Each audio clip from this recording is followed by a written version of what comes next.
Hyperion Max. Yeah, these are awesome. These are like Hyperion Max shoes are the ones I can do a little bit more like cross. Don't want the really cushiony one, but yeah, I love and if I was just gonna run, maybe I still want the really cushiony one, but yeah, I love that Hyperion Where you Max at? as Where you well. based out of now?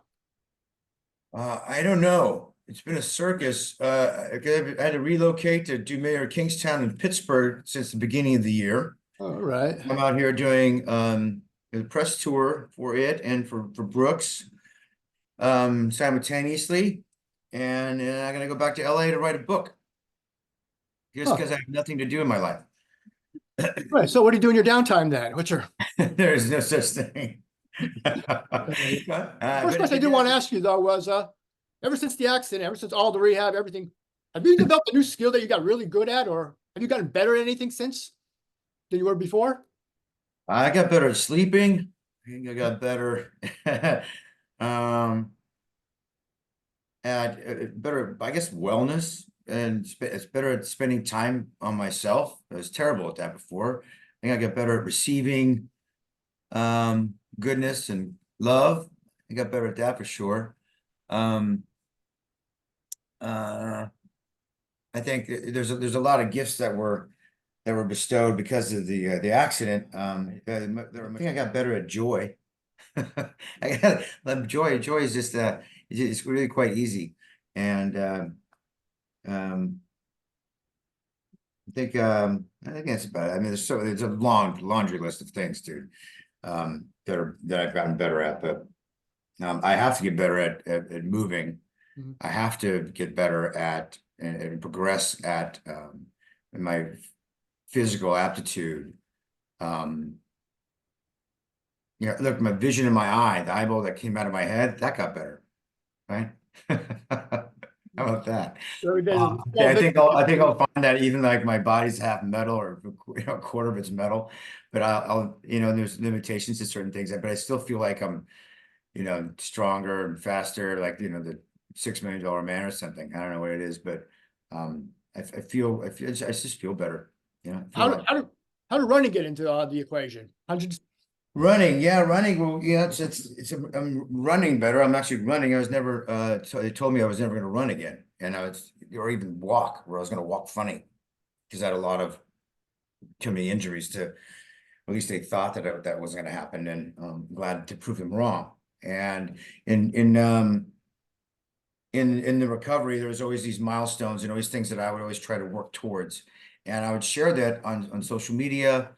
And it was pretty cathartic for me to share, and I think it was helping in other people. People were curious as well, and in doing so, Brooks thought it'd be a good idea if I had a pair of their shoes, these Ghost Max shoes, and so they sent some over, and I would just wear them around the house at the time because I wasn't really too mobile, but it felt good on my joints at the time, and then.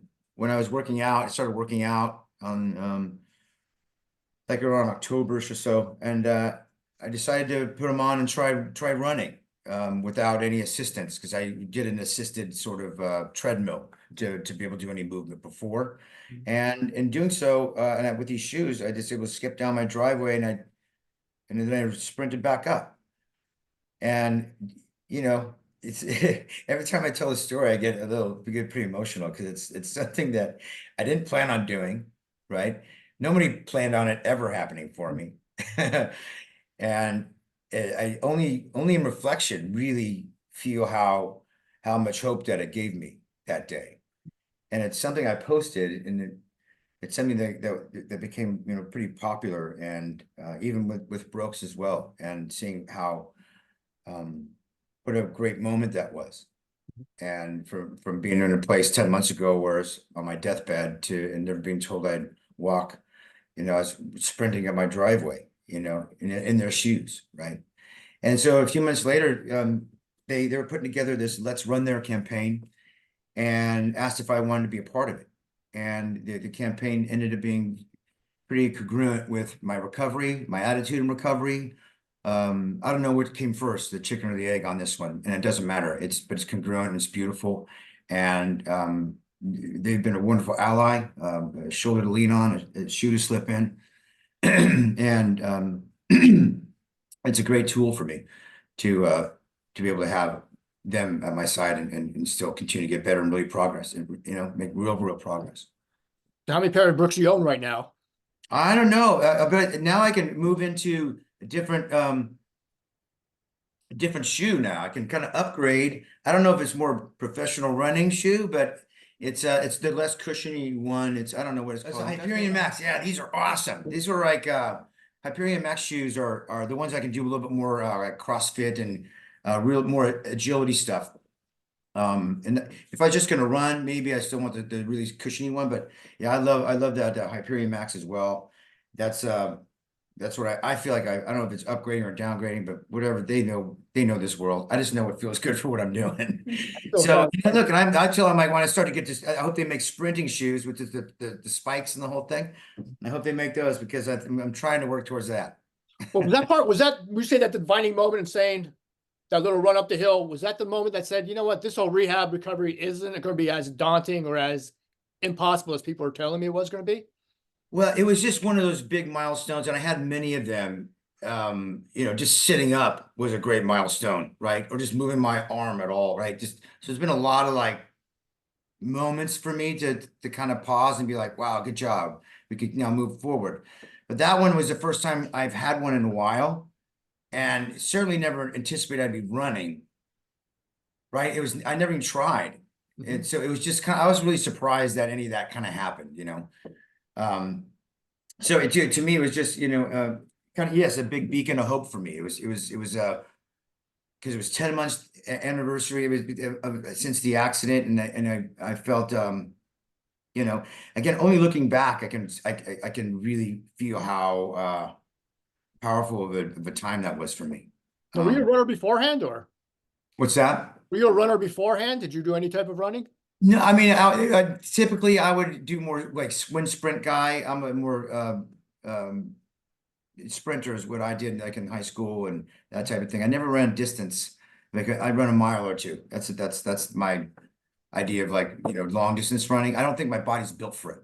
Like I just don't, I don't know. So what is your routine like now then? What is everything? What is I train.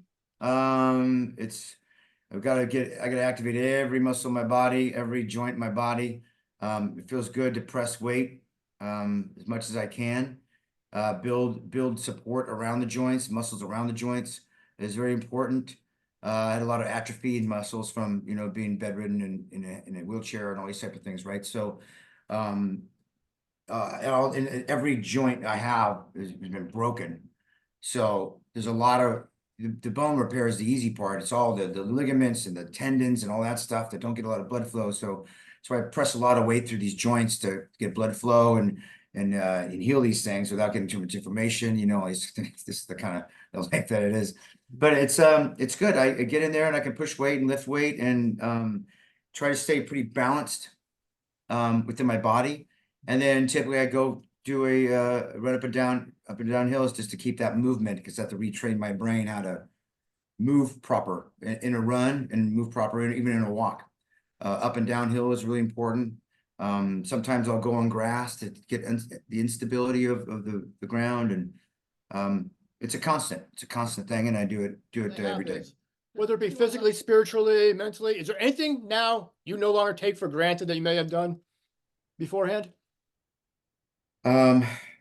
Not taking for granted. I feel happier and more at peace with a lot of things that are out of my way, out of the life, out of my way, or I don't give credence to, I don't give too much attention to, the busyness of life or career or other things I might have given time to. I just don't. So that is a bigger shift. So I've kind of cleaned up all the white noise that we can all tend to collect in life, right? Take on other people's issues and problems or things or like I just really have a really great sense of clarity. And so it's not about taking anything for granted, because I never really have. I just have a lot of things less in my life than I can focus on the things that I really do love, and just having shared experiences with people that I care about, doing really great things with really great people. that type do of have thing. is, you know. is everything back to normal on the set of Mayor of Kingstown? Are you back to normal, or are people still like, Jeremy, let me get this for you, or let me help you out here? How does that work? Oh, I know. It was only in the beginning of filming. It was a little dicey, but as I got stronger, you know, throughout that. But in the beginning, there's a lot of people that had to help me with that kind of stuff for sure. But by the end of the show, I'm feeling pretty great right now.